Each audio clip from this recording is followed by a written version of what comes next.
আজকে পড়ার সময় একটা জিনিস খেয়াল করলাম, এক্সপায়ার ডেট সম্পর্কে। বিষয়টা হচ্ছে এইরকম যে বাংলাদেশে যত ওষুধ কোম্পানিগুলো আছে সেই ওষুধ কোম্পানিগুলোর প্রত্যেকটা ওষুধের প্যাকেটের গায়ে একটি নির্দিষ্ট এক্সপায়ার ডেট লেখা থাকে। যেই এক্সপায়ার ডেট পার হলে ওই ওষুধটি আর গ্রহণ করা যায় না। ওই ওষুধটি গ্রহণ করলে ওটা আর শরীরের জন্য ক্ষতিকর হয়ে যায়।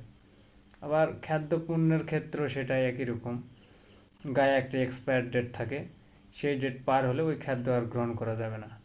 আবার আমরা যারা চাকরির প্রস্তুতি প্রিপারেশন নিচ্ছি, পড়াশোনা করতেছি, আমাদেরও একটা নির্দিষ্ট বয়স আছে, যেই বয়সের পর আর চাকরিতে আর অ্যালাউ হবে না, মানে এক্সপায়ার ডেট আপনি।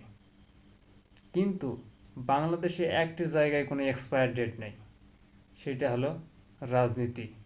বাংলাদেশের রাজনৈতিক নেতাদের বয়স পার হয়ে এক্সপায়ার ডেট হয়ে কব্বর যাওয়ার পথে, তারপরেও এই রাজনীতিতে কোনো এক্সপায়ার ডেট নেই।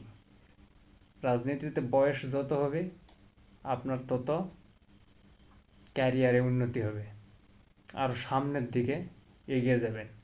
অতএব চিন্তাধারা যদি একটু পরিবর্তন করা যায়, পড়াশোনা চাকরি বাকরি এসব বাদ দিয়ে ডাইরেক্ট রাজনীতির মধ্যে হান্দায় যান।